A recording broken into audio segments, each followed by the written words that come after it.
proposal research atau research proposal ini wajib hanya untuk pelamar jenjang S3 atau PhD dan juga jenjang S2 tetapi yang Master by Research. Jadi kalau Bapak Ibu berminat mau ambil S2 akan tetapi studinya itu yang by coursework begitu, itu tidak perlu proposal riset.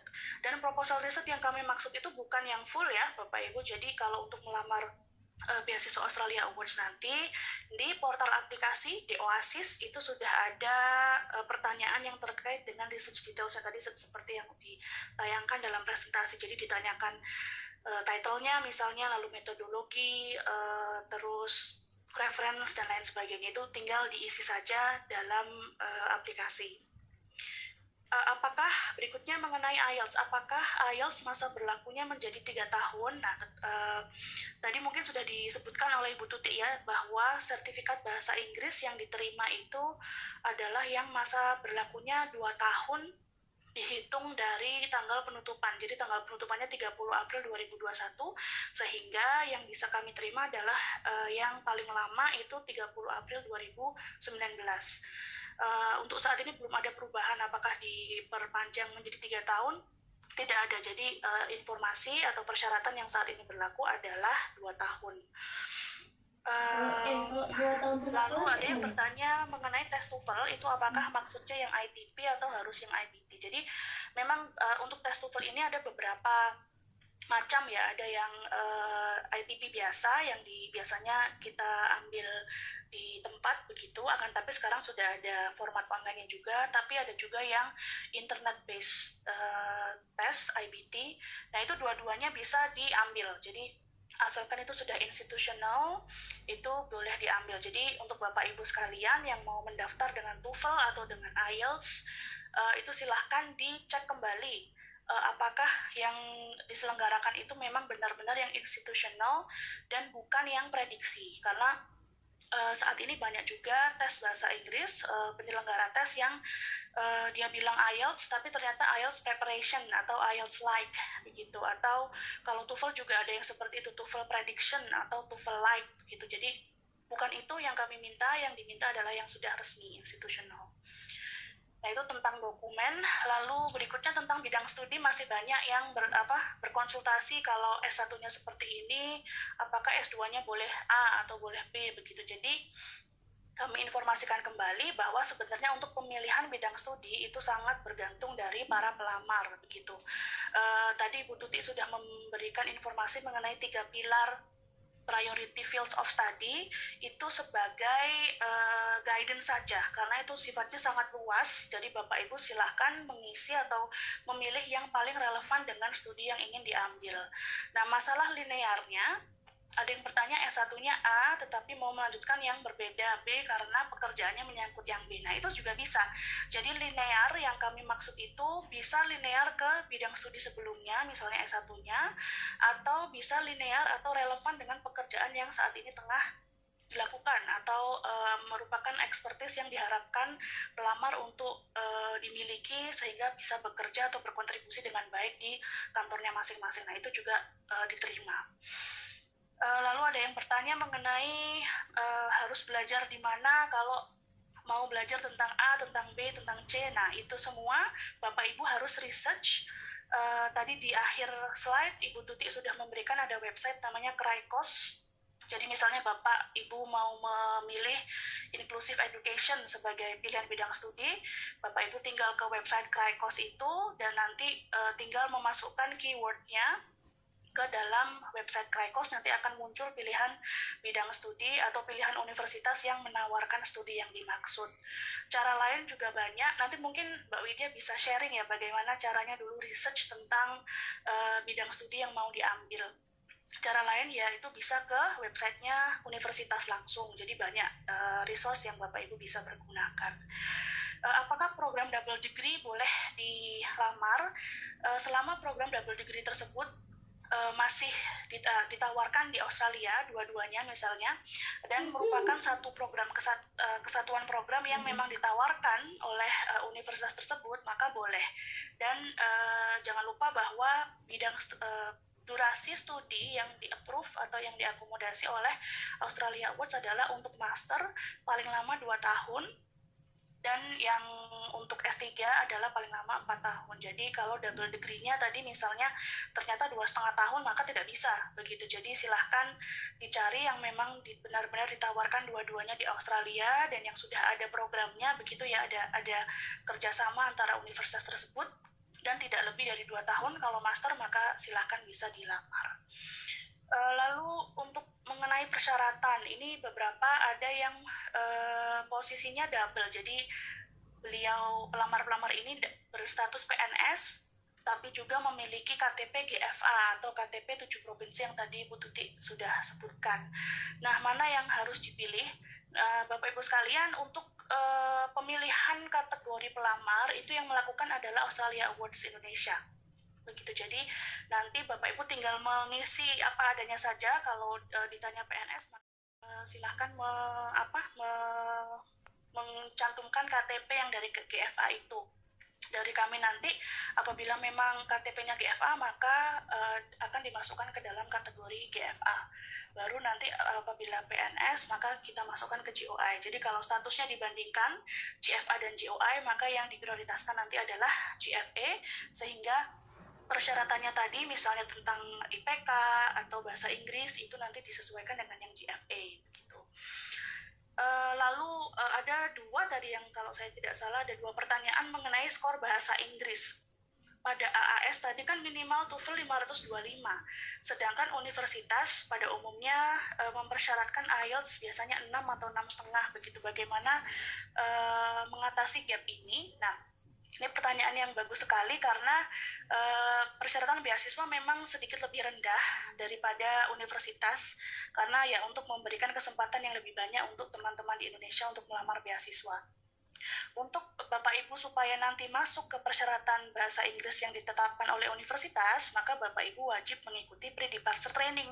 Tadi seperti yang Ibu Tuti sudah jelaskan pada sesi manfaat mengenai manfaat beasiswa sebelum berangkat ke Australia. Jadi semua pelamar yang sudah dinyatakan lolos seleksi itu wajib mengikuti pre-departure training yang kita selenggarakan bersama dengan IALF, yang durasinya juga bervariasi disesuaikan dengan level bahasa Inggris Bapak Ibu sekalian. Jadi memang nanti akan ada pengayaan bahasa Inggris lagi supaya bahasa Inggris Bapak Ibu bisa diterima di universitas di Australia. Lalu tentang dokumen lagi mengenai referee report dan nominating agency declaration, apakah boleh dipakai dari yang tahun lalu?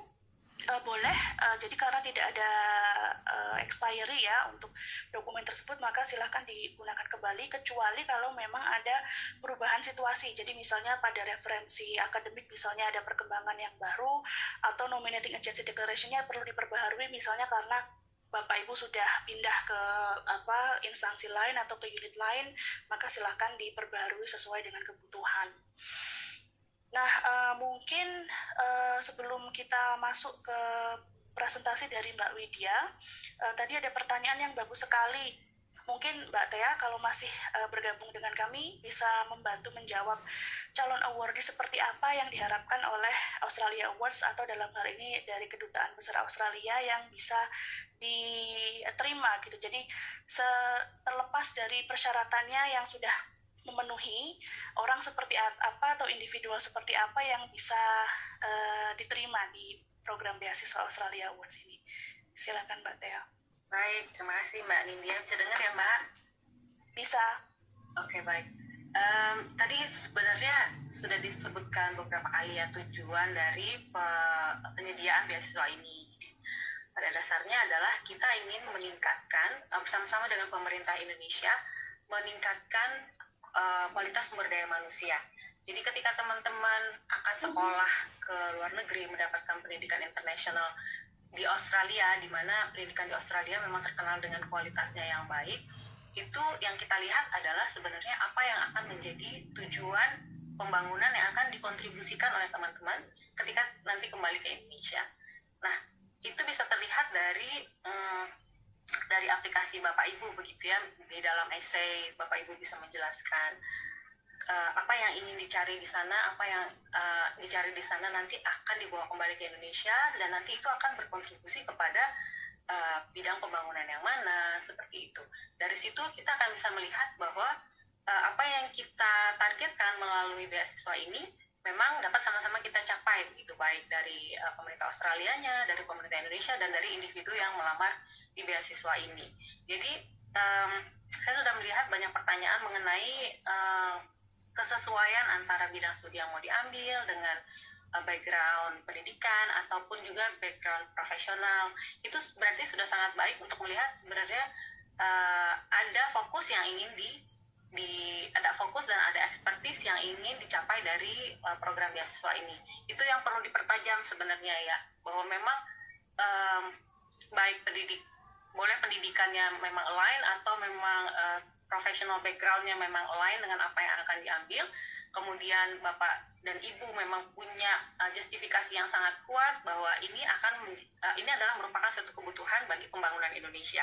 Dan ketika saya kembali, saya akan fokus pada bidang ini dan saya akan memiliki skill yang memang diminta oleh bidang ini, yang mana misalnya Indonesia masih kurang atau misalnya Indonesia belum ada skill tersebut. Nah, itu yang kira-kira yang dilihat dari tim seleksi seperti itu. Di samping tentu ada beberapa poin-poin lain juga yang akan menjadi pertimbangan.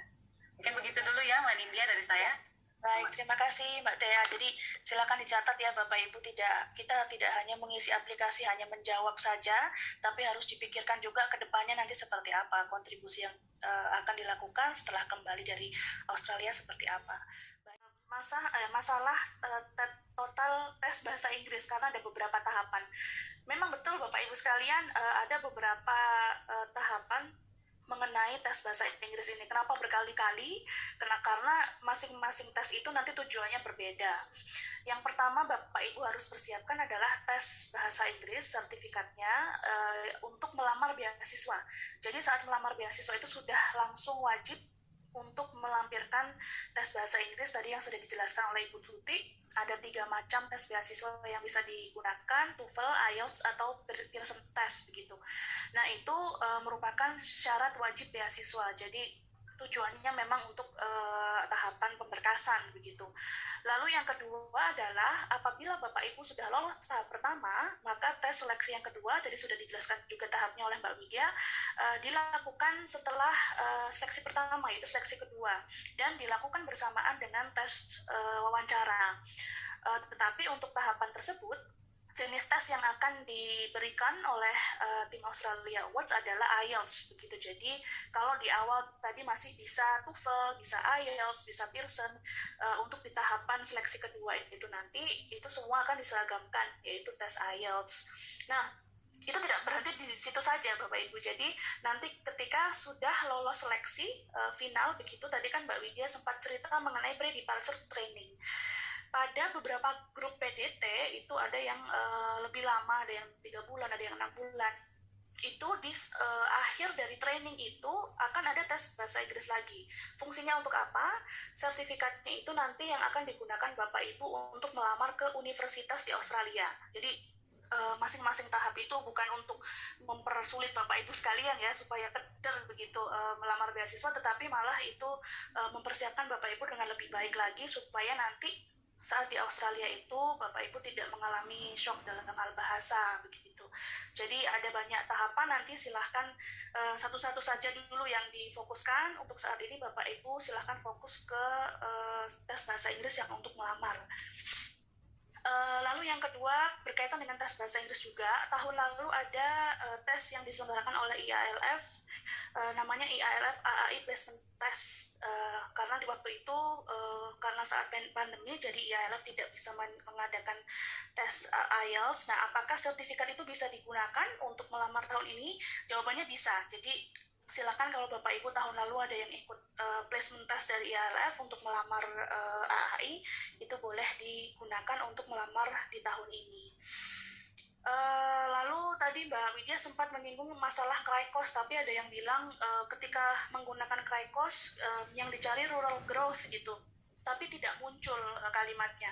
Nah, mungkin Mbak Widya nanti bisa memberikan tips, tapi yang kami bisa informasikan adalah biasanya keywordnya itu tidak harus sama begitu, tidak bisa spesifik. Misalnya rural growth, ya mungkin Bapak Ibu bisa ganti tweak sedikit keywordnya, misalnya rural development atau development practice, atau jadi hal-hal yang masih bersifat umum, karena seringkali judul master di Universitas di Australia itu beda-beda begitu. Jadi misalnya di UQ sebutannya misalnya development practice, tapi misalnya di Unimel bisa jadi lain lagi, development misalnya manajemen misalnya. Jadi hal-hal seperti itu Bapak Ibu harus lihat langsung ke website universitas untuk memastikan apakah program master yang Bapak Ibu daftar itu memang mencakup bidang studi yang ingin dipelajari. Karena gitu lagi, Kraikos itu memang sifatnya atau namanya itu disesuaikan dengan nama master program atau program studi yang dinamakan oleh universitas, yang mana satu universitas tidak sama dengan universitas lain. Jadi harus kita tweak keywordnya nanti seperti apa. Lalu apakah ada komposisi gender untuk peserta atau penerima beasiswa Australia Awards? Kami usahakan balance, jadi antara perempuan dan laki-laki kami usahakan 50-50. Dan apakah ada kuota Kemenkyu? Nah, mungkin karena Mbak Widya dari Kemenkyu ditanyakan apakah ada kuota per organisasi ataukah per kementerian. Nah, jawabannya adalah tidak ada. Mbak Widya dulu juga berkompetisi terbuka di dalam Kemenkyu. Yang saya tahu malah di Kemenkyu mungkin ada saringan internal ya. Jadi beberapa instansi ada saringan internal untuk bisa melamar beasiswa. Akan tapi di Australia Awards itu persaingannya terbuka. Jadi Mbak Widya bersaing dengan pelamar GOI lainnya begitu. Jadi tidak ada komposisi atau kuota khusus untuk pemerintah atau instansi masing-masing. Lalu ada pertanyaan mengenai dokumen terkait disabilitas, apakah sudah harus memberikan surat dokter dari awal atau tidak? Jawabannya masih belum perlu. Nanti apabila Bapak Ibu memiliki disabilitas, yang Bapak Ibu perlukan adalah mengisi pertanyaan yang berkaitan dengan hal tersebut. Jadi nanti di OASIS Bapak Ibu akan ditanyakan apakah memiliki disabilitas, dan apabila ya akan ditanyakan kembali disabilitasnya seperti apa dan penyesuaiannya seperti apa. Tinggal dijelaskan, jadi belum perlu ada dokumen.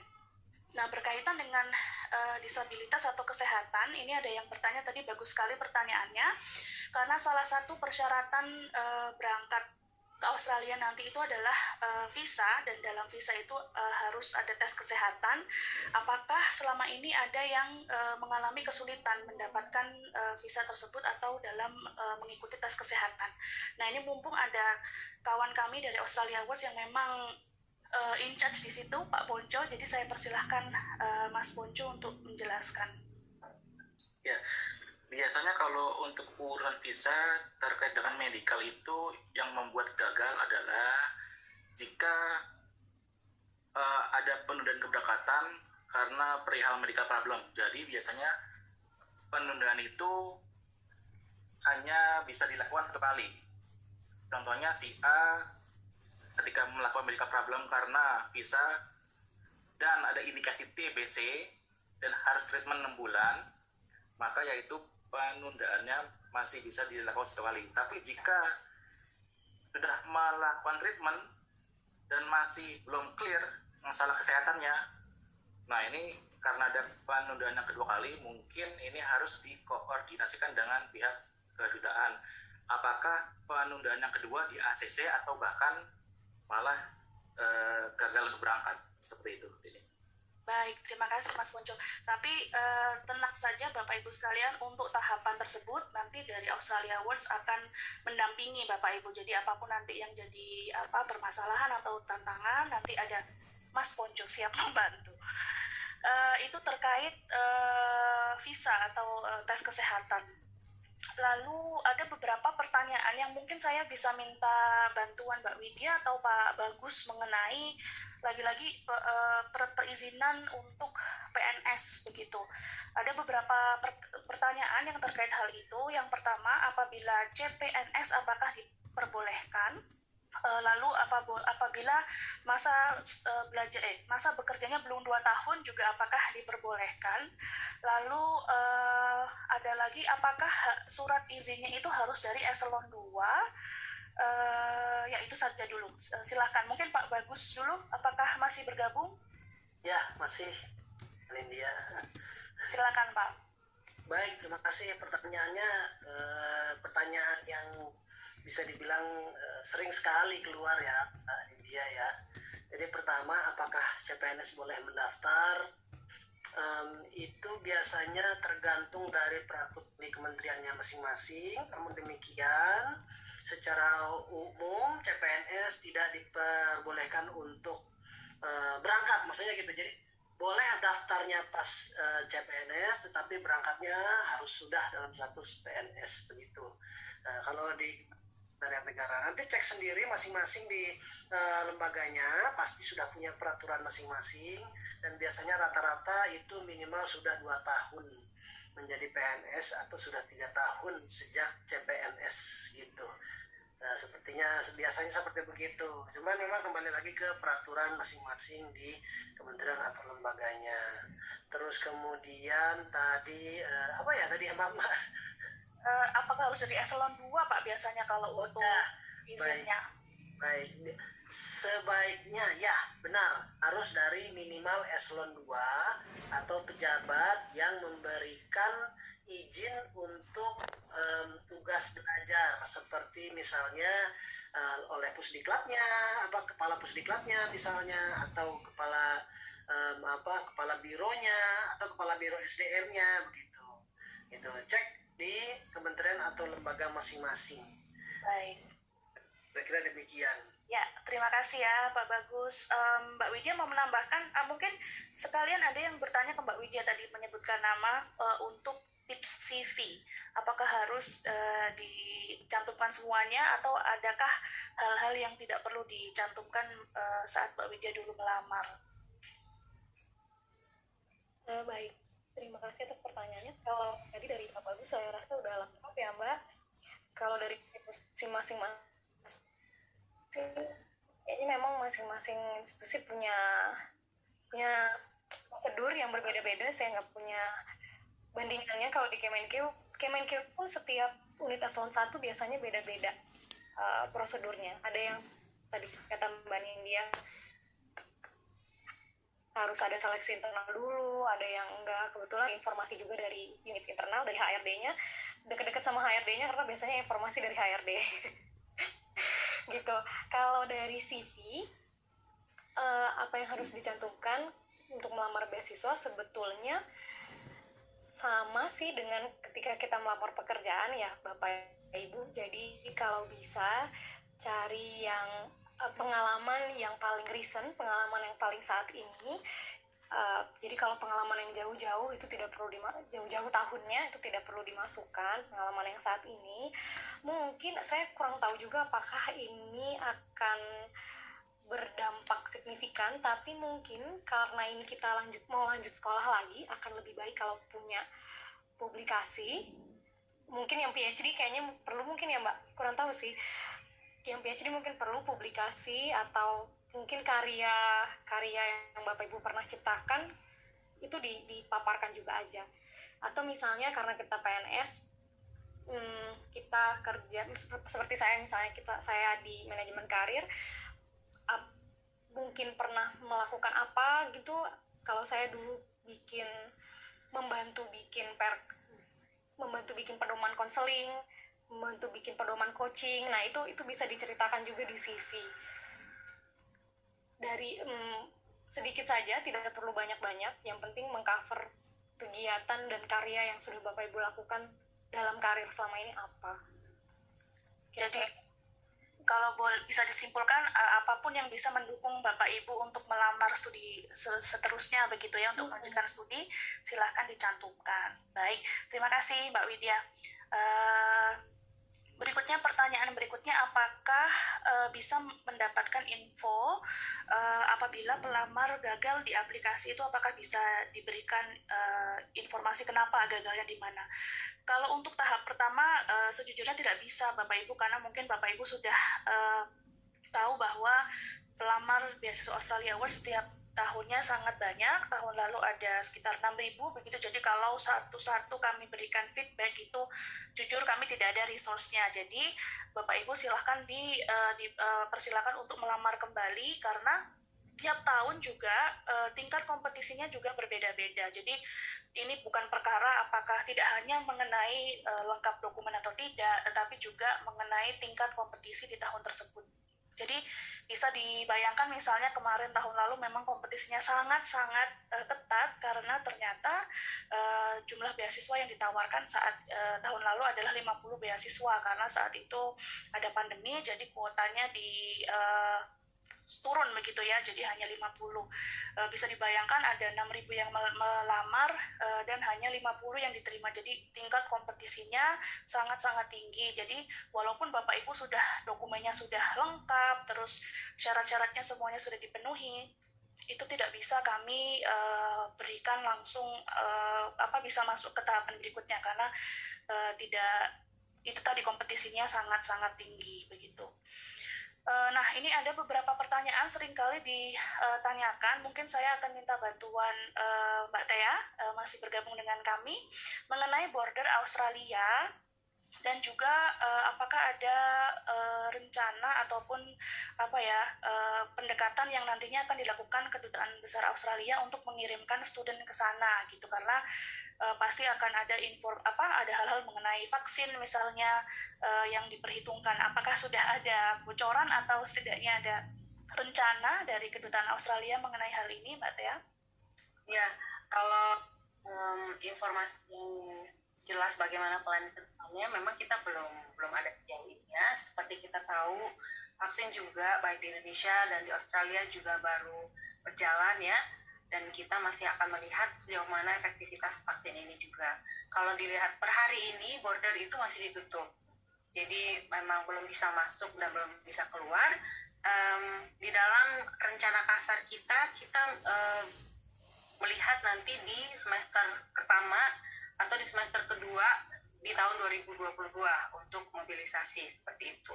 Tetapi itu tentunya akan sangat bergantung pada perkembangan situasi ya Mbak ya. Mudah-mudahan di semester 1, tapi kalau tidak nanti di semester 2. Begitu sejauh ini Mbak. Baik, terima kasih Mbak Tia. Dan pasti kami akan memberikan informasi itu begitu ada informasinya. Jadi untuk Bapak Ibu yang mungkin nanti masuk ke tahap seleksi atau bahkan yang sudah lolos menjadi awardee, itu pasti kami akan informasikan apabila ada prosedur khusus yang akan diperlukan oleh pemerintah Australia supaya student dari Indonesia bisa berangkat ke sana. Baik, berikutnya saya lanjutkan lagi beberapa pertanyaan masih terkait dengan dokumen ini. Tadi banyak yang masih bertanya tentang apakah harus diterjemahkan, misalnya referensi akademis apakah harus dalam bahasa Inggris. Nah, kalau referensi akademis ini memang Bapak Ibu template-nya bisa ditemukan di website di aplikasi kita yang di Australia Awards Indonesia additional form ataupun yang di Oasis, itu template-nya memang sudah dalam bahasa Inggris, jadi otomatis harus dijawab dalam bahasa Inggris juga begitu. Jadi yang tidak perlu diterjemahkan tadi adalah yang aslinya sudah dalam bahasa Indonesia, misalnya KTP, ijazah, transkrip, akte kelahiran itu tidak wajib diterjemahkan. Lalu untuk dokumen-dokumen tersebut Bapak Ibu silahkan mengacu ke brosur kami juga sudah lengkap, jadi tidak perlu mencari-cari lagi tanya-tanya temannya. Lebih baik Bapak Ibu langsung mengacu ke sumbernya di website kami atau di brosur yang Bapak Ibu bisa isi atau dapatkan saat Bapak Ibu mengisi daftar hadir. Jadi tadi sudah diberikan linknya di chat box, silahkan dicari kalau belum menerima, diisi daftar hadirnya. Saat sudah submit nanti Bapak Ibu akan menemukan link atau tautan untuk mendownload brosur. Nah, brosur itu sudah ada checklistnya apa saja dokumen-dokumen yang harus dimasukkan. Nah, ada pertanyaan untuk pelamar dari GOI atau pegawai pemerintah, apakah ada portal khusus? Jawabannya tidak ada. Jadi semua sistemnya, terus timelinenya itu akan bersamaan dengan yang kategori lainnya. Hanya saja nanti kami yang akan mengkategorikan Bapak Ibu sesuai dengan status atau latar belakang profesional.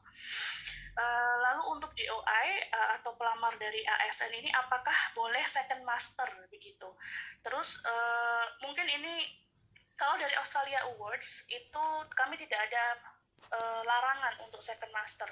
Hanya saja Bapak Ibu silahkan mengecek di instansi masing-masing apakah kalau sudah S2 misalnya di Indonesia boleh S2 lagi atau harus S3. Pak Bagus mau menambahkan ya itu ya Pak tentang second master. Silakan Pak. Ini untuk government ya, berarti Iya, di sini betul, ya semuanya betul. ya. Kalau sepengetahuan saya untuk government tidak diperkenankan second master. Ya.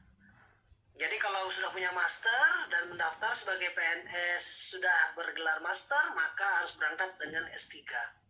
Sepengetahuan saya. Tapi kalau mau dicek silahkan ke masing-masing SDM gitu ya.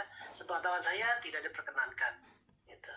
Terima kasih. Baik, terima kasih Pak Bagus. Nah itu Bapak Ibu, karena saya bukan PNS jadi harus memastikan kepada teman-teman yang PNS dan jawabannya ternyata tidak diperkenankan, tapi silakan Bapak Ibu cek ke instansi masing-masing. Nah, mengenai boleh tidaknya ini ada lagi pertanyaan, apakah boleh dari S2 nanti saat dapat di Australia lanjut langsung ke S3? Wah ini enak sekali nih kalau bisa lanjut. Tetapi jawabannya tidak diperkenankan.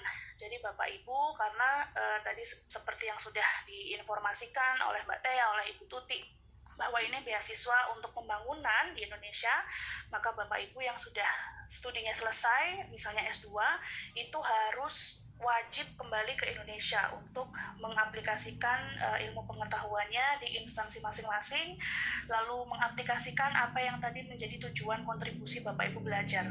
Jadi tidak bisa langsung lanjut S3.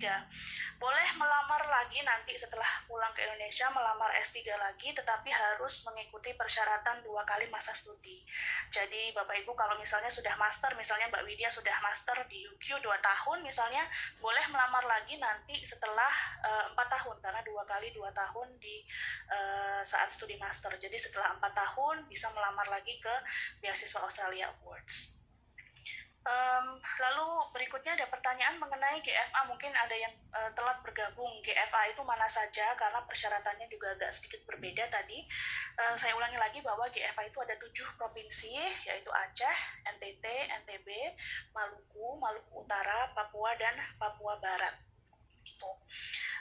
Lalu apabila S2-nya di luar negeri, apakah yang pertama, apakah ijazahnya harus disetarakan? Jawabannya tidak perlu. Jadi tidak perlu misalnya ada penyetaraan dikti, kami tidak perlukan. Langsung saja menggunakan IPK yang diberikan. Nah, apabila IPK-nya, yang kedua, apabila IPK-nya bukan dalam skala 4, apa yang harus dilakukan? Maka Bapak Ibu tuliskan apa adanya. Jadi kalau misalnya ada istilah lain, ya silahkan ditulis dengan istilah yang diberikan oleh universitas tersebut. Tidak perlu setarakan ke skala 4. Dan apabila S2 dalam luar saat S2 itu sudah menggunakan bahasa Inggris, misalnya S2-nya dulu di negara yang sudah menggunakan bahasa Inggris, apakah masih harus mencantumkan atau memberikan tes bahasa Inggris, IELTS atau TOEFL atau Pearson? Jawabannya betul, benar. Jadi wajib masih mencantumkan dokumen tersebut, karena itu merupakan dokumen persyaratan bagi semua pelamar secara equal, begitu baik S2-nya dulu atau studi sebelumnya di Indonesia maupun di luar negeri. Nah, banyak sekali yang bertanya mengenai kuota. Apakah kuota yang 200 disebutkan tadi, maksimal 200, itu termasuk ASN atau seluruhnya? Jawabannya adalah seluruhnya. Jadi kuota 200 tersebut itu untuk baik yang ASN maupun yang non-ASN. Berapa kali ada pendaftaran dalam setahun? 1 kali saja Bapak Ibu sekalian. Jadi untuk beasiswa Australia Awards itu kami secara reguler buka dari bulan Februari hingga April setiap tahunnya. Kecuali tahun lalu karena ada pandemi, maka kita perpanjang waktu itu sampai bulan Juni. Silakan nanti Bapak Ibu cek apabila ada perubahan timeline ini di website kami. Eh, Mungkin itu saja dari saya. Mungkin Bapak Ibu yang lain dari Bu Tuti, Mbak Widya, Pak Bagus, Mbak Tea ada yang mau menambahkan? Mungkin ada satu pertanyaan yang menarik harus kita jawab begitu. Silahkan. Kalau boleh saya nambahin Bu Nindya. Silakan Pak Bagus. Jadi ini ada beberapa pertanyaan, kayaknya ada yang bingung. Ini izin belajarnya itu apakah dari awal saat mendaftar atau nanti pada saat diterima gitu. Jadi Bapak Ibu, teman-teman semuanya, seperti yang sudah dijelaskan tadi, izin belajar atau surat tugas belajar ya, surat persetujuan penugasan belajar dari Kementerian Sekretariat Negara itu setelah diterima dan kalau sudah dapat LOA dan kontrak dari Australia Awards gitu. Tetapi kalau di awal itu izin dari eselon 2-nya, boleh dari eselon 2 sendiri atau eselon 2 yang berwenang untuk memberikan persetujuan untuk penugasan belajar seperti misalnya Biro SDM atau Kapus Diklapnya misalnya seperti begitu. Jadi ada dua izin ini, tapi jangan salah karena izin yang dimaksud adalah pertama izin dari atasan untuk boleh mendaftar gitu ya, gitu, dan kedua izin untuk surat persetujuan penugasan ke luar negeri atau izin perjalanan dinas luar negerinya, tugas belajarnya begitu. Dari jadi jangan bingung gitu ya. Kalau belum keterima ngapain ngurus simpel gitu, nanti ditolak gitu. Ya. Gitu kira-kira mungkin supaya tadi ada beberapa pertanyaan saya lihat gitu. Ya, makasih. Ya, terima kasih Pak Bagus. Dan kalau boleh saya tambahkan, untuk izin yang pertama yang tadi Pak Bagus jelaskan itu template-nya dari Australia Awards ya. Jadi Bapak Ibu silahkan mengisi, mendownload formulirnya, sudah ada template-nya, tinggal diisi, distempel, ditandatangani oleh instansi masing-masing. Itu Bapak Ibu akan temukan di portal aplikasi yang dari website kami, Australia Awards Indonesia, atau nanti nama formulirnya adalah Additional Information for Online Application. Mbak Tea mungkin bisa menambahkan ada ada pertanyaan yang mau diadres atau menambahkan poin, silahkan.